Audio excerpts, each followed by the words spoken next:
प्रिय भाइयों एवं बहनों, सबको मेरा नमस्कार। मैं सतीश पाल सबको नमस्कार करता हूं। भाइयों, कई दिन से आपके बीच में मैं बोल रहा हूं, बातें कर रहा हूं, अपने विचार दे रहा हूं, आपके विचार ले रहा हूं, विभिन्न विषयों पर बात कर रहा हूं, लेकिन लक्ष्य एक है कि कैसे भारत माता की सेवा हो, देश की सेवा हो, क्योंकि हम इस देश के असली मालिक हैं, हम किसी के नौकर नहीं हैं। वो तमाम लोग जो अपने को राष्ट्रवादी कहते हैं, देश के लिए लड़ने की बात करते हैं, लेकिन इस आड़ में बात तो देश की करते हैं, काम अपना करते हैं, जातिवाद करते हैं, मुख्यमंत्री तो बनते हैं, लेकिन पक्षपात करते हैं, अपनी जाति का काम करते हैं, इसीलिए उनकी सरकारें चली गई। आज दोस्तों, जब किसी को कोई काम नहीं मिलता है तो मैं विगत काफी समय से देख रहा हूं और समझ रहा हूं और बोलता भी हूं, कहता भी हूं कि ज्यादातर लोग जब उन्हें कोई काम नहीं मिलता तो नेता बन जाते हैं, और अगर घर में काम नहीं कर पाते और समाज में नहीं काम करते तो ज्यादातर लोग बाबा बन जाते हैं, दाढ़ी बढ़ा लेते हैं और कपड़े रंग लेते हैं। क्योंकि बाबा और नेता में कुर्ता पैजामा बनवाया तो नेता बन गए, और चुनाव लड़ गए तो नेता बन गए, और किसी राजनीतिक दल को पैसा दिया, टिकट खरीद लाए तो नेता बन गए रातों रात, और कपड़ा रंग लिए और दाढ़ी बढ़ा ली, बाल बढ़ा लिए और तिलक लगा लिया, और किसी आश्रम पे अगर कब्जा कर लिया तो बाबा तत्काल बन गए, महंत बन गए। मैं दोनों लोगों की निंदा नहीं करना चाहता, लेकिन दोस्तों खतरा जिनसे है, हमारे पिताजी कहते थे, स्वर्गीय गौरी शंकर जी पाल आज दुनिया में नहीं है, राधा स्वामी मत के सत्संगी थे, और उन्होंने मेरे बारे में जो भविष्यवाणी की आज सारा का सारा सही हो रहा है। मैं अपने स्वर्गीय पिता को सादर बारंबार प्रणाम करता हूं, राधा स्वामी करता हूं। वो कहते थे गफलत खाई मार,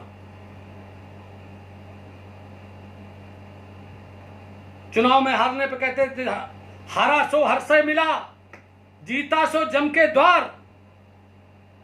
तो हमने कहा ये कैसे? तो कहते थे कि जीत गया वो अहंकार में डूब जाता है, तो अहंकार में जब डूब जाएगा तो वो जम के द्वार पहुंच जाएगा। इसलिए विनम्र रहो, और कहते थे मीठी बाणी बोलिए, मन का आपा खोए, औरों को शीतल कराए, आपो शीतल होए। एक बात और मेरे पिताजी कहते थे कि जाको जौन स्वभाव मिटे नहीं ही से, और नीम न मीठी हो चाहे तुम सींचो गुड़ घी से। लेकिन दोस्तों हम लोग लगे हुए हैं, क्योंकि जुआ युद्ध व्यापार, हठट लड़े सुपावे पार। सफलता अगर नहीं मिली है और असफलता है तो ये अच्छी तरीके से समझ लो कि सफलता का प्रयास पूरे मन से नहीं किया गया है। जो काम पूरे मन से किया जाता है वो जरूर सफल होता है। तो हम लोगों का लक्ष्य है कि हमें अपने समाज को, पूरे समाज को संगठित करके संगे शक्ति कलयुगे, कलयुग में संगठन ही शक्ति है, चाहे जिसकी हो। दोस्तों, ये जितने भी अखबार हैं, मीडिया है, जैसे मैं एक बात कह रहा था आपसे कि राजनीति वो चाबी है जिससे सारे ताले खुलते हैं, या सब काम राजनीति से बनता है। जिस दल की सरकार उत्तर प्रदेश में हो जाती है, उस दल के कार्यकर्ता और पदाधिकारी को कलेक्टर, एसपी, सीओ, तहसीलदार, एसडीएम, दरोगा, थाना इंचार्ज सब उसकी बात को मानने लगते हैं, चाहे गलत का है चाहे सही का है। कुछ लोग नहीं मानते, मैं सबको नहीं कहना चाहता हूं। हमारे कानपुर देहात में एक एसपी हैं, श्री अनुराग वत्स जी, वो सबसे सीधे बात करते हैं, गलत बात किसी की नहीं मानते हैं, ईमानदार हैं। उनके यहाँ अकेले आदमी जाए उसकी पूरी बात सुनते हैं, बहुत अच्छी बात है। क्योंकि जब देश गुलाम था तो नेताओं का काम था देश को आजाद कराना, और जब आजाद हो गया है तो नेताओं का काम है सरकार के द्वारा प्रदत्त सुविधा को जरूरतमंद तक पहुंचाना। एमएलए का काम है कि विधानसभा में बैठ के कानून बनाना, एमपी का काम है कि लोकसभा में बैठ करके कानून बनाना, और जनता की ऐसी चीजों को देखना जहां पर अगर किसी के साथ अन्याय हो रहा हो तो उनकी मदद करना। लेकिन गलत आदमी की मदद नहीं करनी चाहिए। और जो देश नहीं करता है, दोस्तों, विदेशों में तरक्की का राज, चाहे इंग्लैंड हो, चाहे अमेरिका हो, चाहे जो देश हो, जितने विकसित राज्य हैं, विकसित देश हैं, मैं तमाम देशों में गया हूं, उनका एक ही बात है सिर्फ कि दो चीजें उनके यहाँ होती हैं। नंबर 1 सत्य बोलना, और नंबर 2 ईमानदारी। कोई भ्रष्टाचार नहीं है। अगर भ्रष्टाचार कहीं है, अगर वो पकड़े जाते हैं तो फांसी के फंदे पे लटका दिए जाते हैं। लेकिन भारतवर्ष में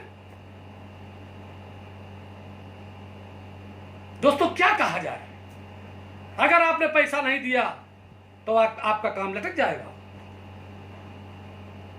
ऐसे कई घटनाएं हुई। जब मैं वकालत करता था तो 6 लोगों की जमानत कराने के लिए गया,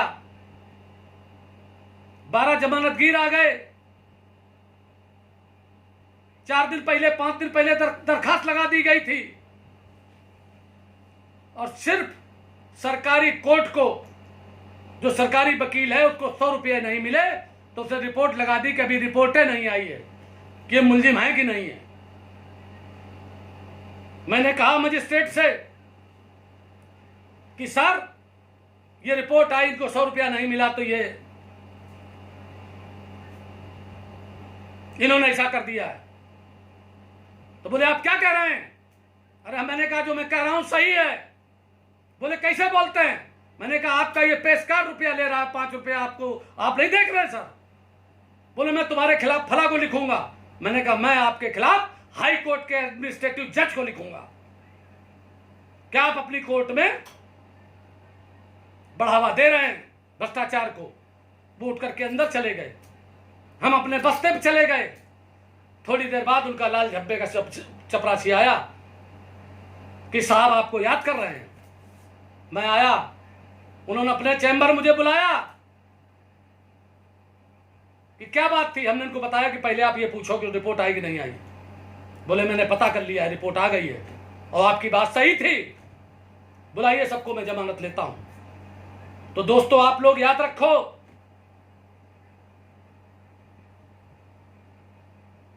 लोकसभा, विधानसभा और जो पंचायत तक है, उसी तरीके से सुप्रीम कोर्ट, हाई कोर्ट और जिला जज और तहसील तक है, उसी तरीके से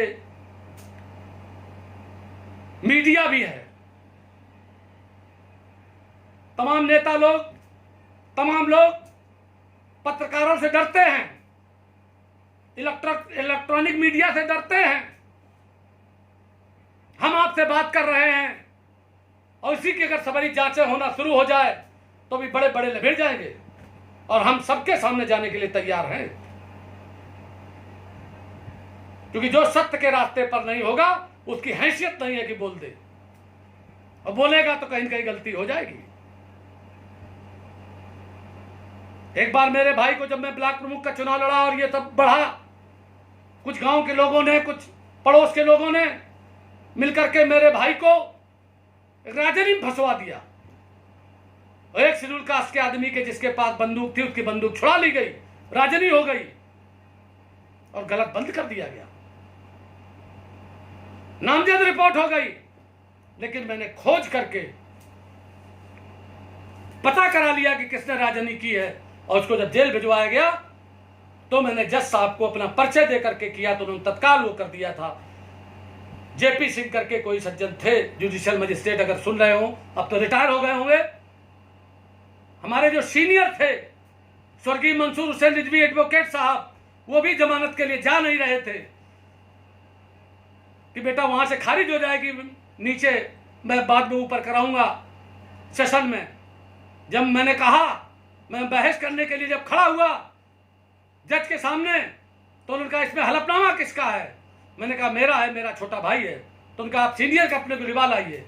मैं अपने सीनियर को जब लिवाने गया तो उनका बेटा क्यों परेशान कर रहे हो? मैंने कहा आपको जज साहब ने बुलाया है। बहुत धीरे धीरे गए वो, जब पहुंचे तो उन्होंने कहा कि किस में आए हो? तो उनका जगदीश पाल वाले में आए हैं, मेरे छोटे भाई का नाम जगदीश पाल है। तो उनका जाइए इसमें 8-8 हजार की 2 जमानतें दाखिल करिए। बोले शुक्रिया सर, शुक्रिया सर, शुक्रिया सर। बाद में हमसे बोले बाहर निकल करके कि बेटा क्या हो गया था, कैसे जमानत ले ली इसने? हमने कहा सत्य की विजय है ये। आप सबको मैं कहना चाहता हूं दोस्तों, कभी किसी को डरना नहीं। अंबेडकर साहब ने अगर अपनी सारी बातें उस समय अंग्रेजों के सामने न रखी होती और उन्होंने कहा था कि भारत में जो दलित समाज है, अछूत समाज है, जिसका रोटी बेटी का संबंध नहीं है, हमारा छुआ लोग खाते नहीं, हमारा उनसे क्या संबंध है, वो तो हमको गुलाम के तरीके से रखते हैं। उसी में साइमन कमीशन भारत आया सन 29 में, और उसी समय पर अछूत जातियों का चयन हुआ। अछूत जातियों के चयन में 4 आधार रखे गए दोस्तों। एक था नाई जिसके बाल न बनाता हो, दूसरा जिसके चारपाई पर बराबर बैठाया न जाता हो, तीसरा जिसका छुआ खाया न जाता हो, चौथे जिसके कोई कपड़े न धोता हो। ये 4 आधार गांव गांव देखे गए। कांग्रेस ने उसी समय पर एक नारा लगाया, साइमन कमीशन गो बैक। चूंकि कोई व्यक्ति अपने स्वार्थ के बगैर काम नहीं करता, अंग्रेजों को भी लगा, चूंकि अंग्रेजों की सबसे बड़ी नीति थी डिवाइड एंड रूल। भारत के प्रथम राष्ट्रपति स्वर्गीय राजेंद्र प्रसाद जी इम्तिहान दे रहे थे। जब वो पढ़ते थे तो उसमें पर्चे में आया था कि अंग्रेजों की सबसे बढ़िया नीति क्या है, सबसे बड़ी नीति क्या है, तो उन्होंने लिख दिया था डिवाइड एंड रूल। तो जो कॉपी जांचने वाला जो एग्जामिनर था उसने लिखा था examinee is the better than examiner. आज की तारीख में दोस्तों डिवाइड एंड रूल की पॉलिसी लागू है। हुकूमत बगैर इसके नहीं चल सकती। और मैंने आपसे कहा है कि अंग्रेजी में एक कहावत है कि each and every thing is possible, war love and politics everything is possible. सब कुछ जायज है। सत्ता हासिल करने में, राजनीति में सफल होने में। लेकिन मैं कहता हूं नैतिकता से हासिल की गई सत्ता स्थायित्व देती है और अराजकता से हासिल की गई सत्ता, बेईमानी से प्राप्त की गई सत्ता दुर्योधन जैसी होती है, रावण जैसी होती है। रावण बहुत प्रकांड विद्वान था, ब्राह्मण था, मरते वक्त लक्ष्मण जी ने पूछा भगवान राम से कि रावण में कौन कौन सी खासियतें थी, तो उन्होंने बताया कि राजनीति का प्रकांड विद्वान, उससे राजनीति सीखी जा सकती है, जाइए सीखिए आइए। लक्ष्मण जी गए, सिरहाने खड़े हो गए। रावण ने पूछा क्या, क्यों आए, कौन हो? तो बोले मैं दशरथ पुत्र लक्ष्मण। उनका क्यों आए हो? कहले राजनीति सीखने आया हूं। आप बहुत विद्वान हो। उनका पहले तमीज सीखिए और तब राजनीति सीखने आना। फिर गए वो भगवान राम से, उन्होंने ऐसी सी बात कही कि तुम कहाँ खड़े थे? कहले सिरहाने। उनका जब किसी से सीखना चाहिए तो उसके पैताने खड़े हो, प्रणाम करो और अपनी जिज्ञासा जाहिर करो। गुरुओं का अपमान कभी नहीं करना चाहिए, चाहे जिस जात का गुरु हो। ये सब जातियां यहीं बनाई गई, कोई भगवान ने बना के नहीं भेजी है। फिर गए, प्रणाम किया,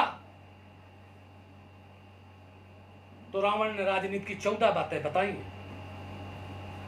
दोस्तों 2 4 5 मुझे भी आती हैं जो मैं सुना रहा हूं आपको। रावण ने कहा कि शुभ काम में देरी मत करो और अशुभ काम को जितना हो सके उतना टाल दो। और दूसरा कहा कि हाकिम वैद्य रसोइया कबहू बैर न कीजिए। उनका कैसे?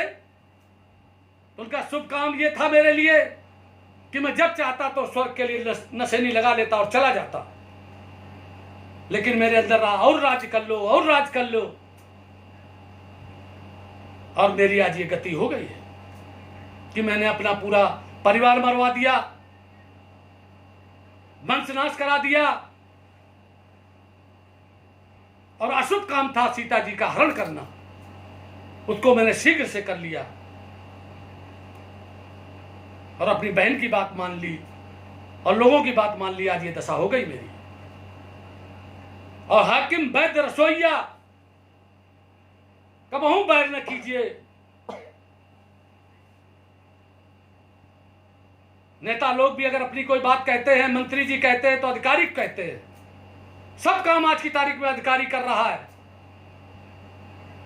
इसीलिए मैं कहता हूं मंडल कमीशन पर अगर आप अधिकारियों में नहीं बैठे होगे, ज्यादा से ज्यादा 1991 में लागू होने के बाद आज 29 साल हो गए हैं, जो अपने ही लोग थे बैकवर्ड क्लास के लोग, वही अधिकारी बैठे हैं। चाहे अमृतपुर का इंस्पेक्टर बैठा हो और चाहे कोई कलेक्टर बैठा हो कहीं, वही आज हमारे साथ गड़बड़ कर रहे हैं। वैद्य अगर आपसे अंदर से गड़बड़ हो जाएगा तो जने कौन सी दवा दे दे, आप ऐसी दवा दे दे कि साल भर में मर जाओ, 6 महीना में मर जाओ, जने कौन सी वो हो जाए। और रसोईया से बैर करोगे तो कहो अंदर तुम्हारे खीर बना के लावे, उसी में थूक दे।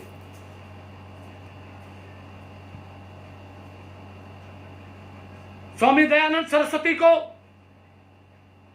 जो आर्य समाज के संस्थापक थे, जिन्होंने मूर्ति पूजा का पूरी तरीके से निषेध किया और वेदों को माना,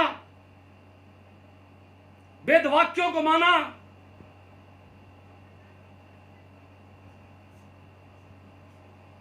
सत्यार्थ प्रकाश को लिखा, उनके रसोइया ने उनको जहर दिया था। स्वामी दयानंद सरस्वती जी ने बनारस से लेकर के तमाम पंडा पुजारियों, बड़े बड़े विद्वानों से मूर्ति पूजा पर बहस की थी और जीते थे, क्योंकि confused man can not do anything. जो आदमी कंफ्यूज है, जो आदमी यहां से वाद उठाता है कि कौन काम पहले करे उसको करे, वो कभी कुछ नहीं कर सकता है।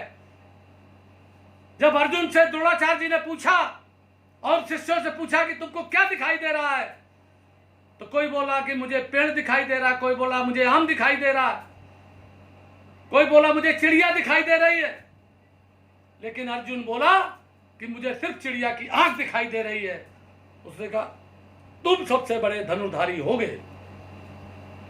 उसी तरीके से दोस्तों, आज इस लॉकडाउन के समय पर अपने लोगों के द्वारा की गई इतनी बड़ी मेहनत, इस पर आपको सिर्फ चिड़िया की आंख दिखाई देनी चाहिए कि हमको अपना संपूर्ण परिवार, जो गड़रिया समाज है, जो विभिन्न प्रदेशों में विभिन्न नामों से बोला जाता है, हम लोग अभी परसों बात कर रहे थे शाम को हरिओम बघेल जी द्वारा, जो हमारे साथ, जिन्होंने, मैं पाली युवा महासभा का राष्ट्रीय अध्यक्ष रहा हूं, तब मेरे साथ बहुत काम किया। जब उन्होंने बताया मुझे याद आया, तमाम रैलियों में मेरे साथ रहे। वो भी आपसे बात करेंगे तो कभी होगी बात। आज उन्होंने कहा था कि कोई हम लिंक भेजेंगे, हरिओम जी अगर सुन रहे हो तो वो लिंक भेज दें कि लोगों के बीच कहेंगे। तो उन्होंने हमको भी भेजा था, उसमें उन्होंने मेरा नाम लिखा, सतीश पाल, मंत्री उत्तर प्रदेश, गणेश जी हाके प्रदेश प्रवक्ता भाजपा महाराष्ट्र, अमरचंद गाडरी राष्ट्रीय उपाध्यक्ष धनगर महासभा राजस्थान, DK पाटिल कांग्रेस प्रत्याशी तेलंगाना, SK रवि साहब प्रदेश उपाध्यक्ष कुरबा संघ कर्नाटका से, प्रभाकर जी लोंधे साहित्यकार, और इसके जो संवाद समूह के प्रमुख विचारक थे जिन्होंने इसको करा था, हरिओम बघेल जी राजस्थान धौलपुर से, और जो साथ में लोग थे वो डॉक्टर वीर सिंह दिल्ली, सत्येंद्र बघेल उत्तर प्रदेश, रविंद्र पाल जी दिल्ली, दिनेश बघेल मध्य प्रदेश, और हमारे प्रमुख सहयोगी के रूप में जिन्होंने हमारी महात्मा जी से बात कराई, बापू साहब सिंधे जी नासिक महाराष्ट्र से। इन सब लोगों ने, और ये तय हुआ था और कल भी बात हुई कि सूर्यास्त के बाद हम सब लोग माता की जन्म होने पर, उनके जन्म दिवस पर 1925 से 75, 1800 और 200, 2000 और 20, 220 साल हो गए। 1925 में पैदा हुई, 75 साल वो हो गए। 1725 में पैदा हुई, 75 साल 1800 हो गए, तो 1800, 275 और 20, 295 साल हुए। 295 साल पहले पैदा हुई थी, और 500 साल बाद, 5 साल बाद, जब हम लोग देश भर में अब काम करेंगे 5 साल, उनके धर्मानुचरण, उनकी राजनीति करने का, उनका लड़ाई लड़ने की कला, शासन करने की कला, शासन करने की पद्धति, कि जब 300 वर्ष पूरे होंगे तो पूरे देश में सिर्फ अहिल्याबाई होलकर ही होगा।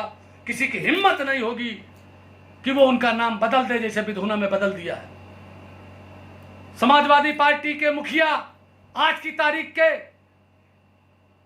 अखिलेश यादव जी ने जिस तरीके से उनका नाम बदल दिया, आगे किसी की हिम्मत ना हो कि उनकी मूर्ति को भी कोई इस तरीके से अगर कोई क्षति पहुंचाना चाहे तो देश भर में हाहाकार हो जाए।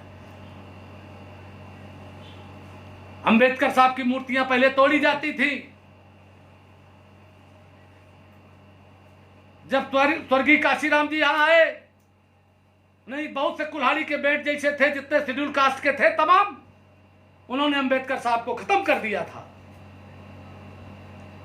लेकिन उनके जो वारिस थे, चाहे काशीराम जी हो, चाहे मायावती जी हो, और जितने भी IAS IPS और जो तमाम अधिकारी और कर्मचारी, उन्होंने बाबा साहब को फिर जिंदा कर दिया।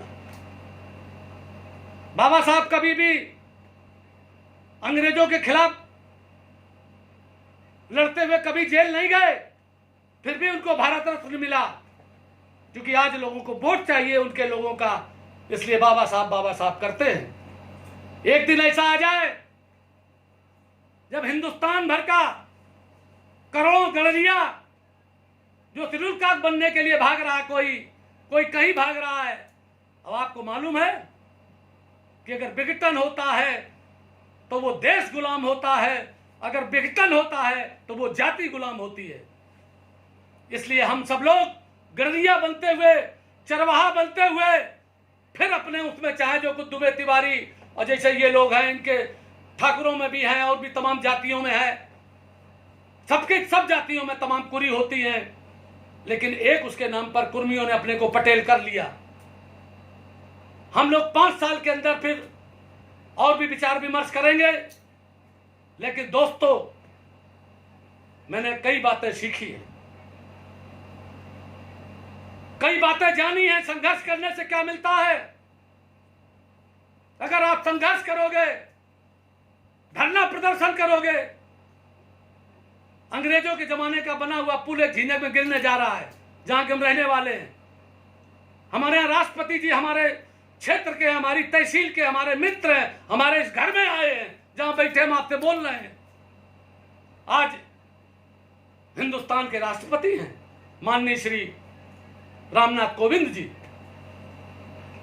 जब मैं बसपा तक का था, जब उनको टिकट मिली और लड़ाने के लिए हुआ, तो मैं उनको गुलदस्ता देने गया था, उनसे बधाई दी थी।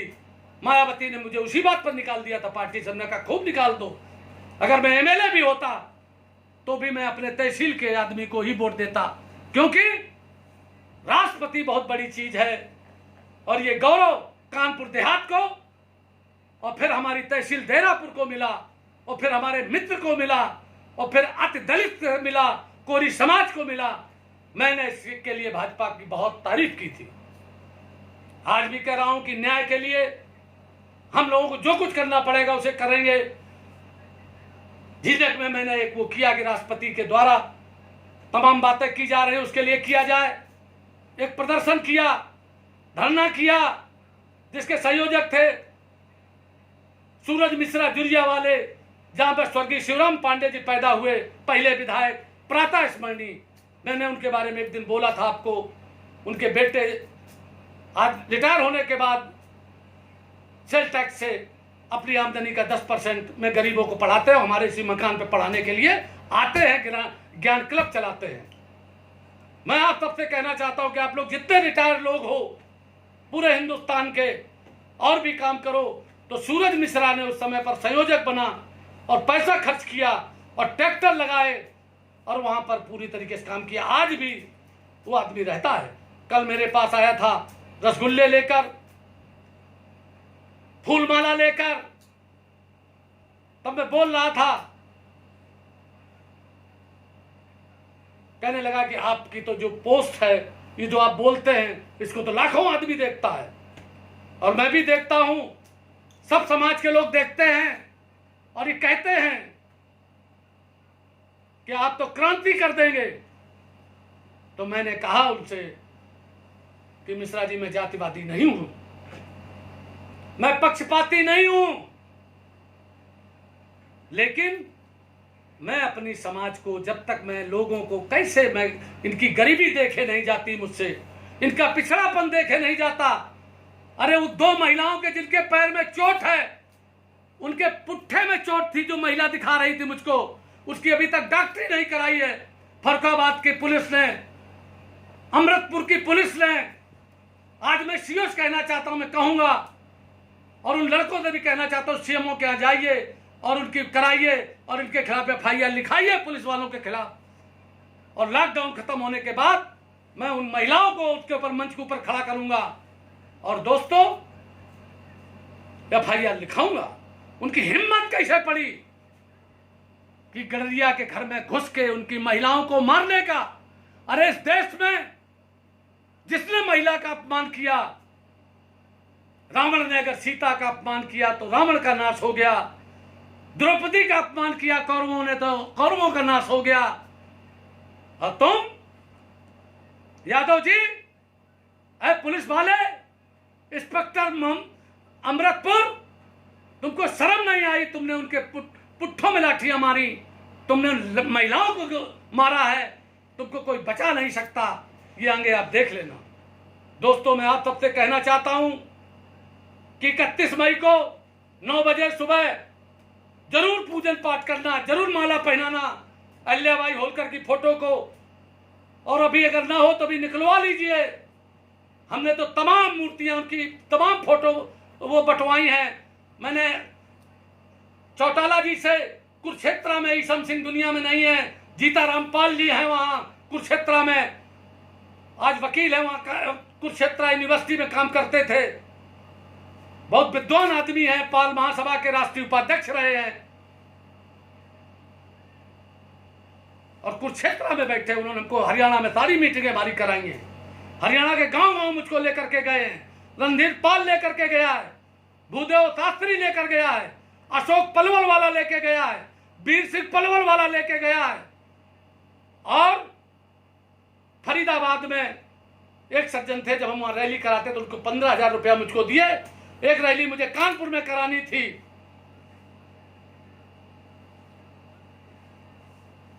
तो भिक्खन सिंह जी ने, भिक्खन बघेल, जिनके बाबा इतने बड़े पहलवान थे, जो इलाका भर उनको चराता था, खिलाता पिलाता था, और वो पूरा दंगल हाक करके आते थे।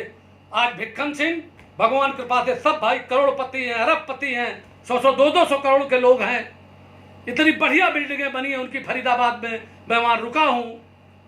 वो मुझे हर कार्यक्रम में पैसे भिजवाते हैं, जब मैं कोई कार्यक्रम करता हूं, चुनाव लड़ता हूं, तब मुझे 1,50,000 रुपया भिजवाते हैं। ऐसे देश भर में लोग हैं जिनका मैं नाम लेना चाहता हूं और आगे लूंगा, कोई कमी नहीं है, क्योंकि मैं चंदा मांगता नहीं हूं।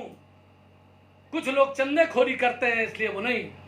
दोस्तों, ईमानदारी से अगर काम करेंगे तो आपको सब लोग देंगे, और बेईमानी करोगे तो कोई नहीं देगा, ये बात याद रखना।